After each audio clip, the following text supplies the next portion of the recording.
ba a taɓa ba a cikin sati ɗaya a kwashe mutane jimillar 687 ba a taɓa ba. Boko Haram a arewa maso gabas, Boko Haram sun zo sun ɗauke kusa da mata 400 'yan gudun hijira sun je su ice suka ɗauke su. Sannan wannan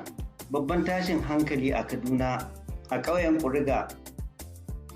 cewa 'yan bindiga sun je sun kwashe yara 'yan primary school da 'yan secondary school,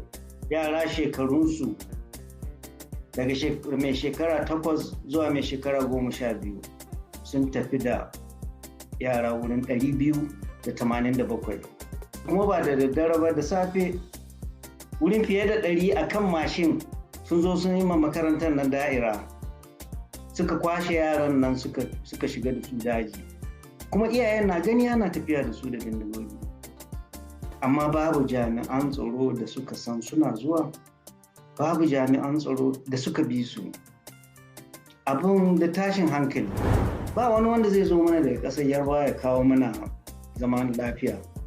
Suna ta kallon mu muna ta kashe kanmu.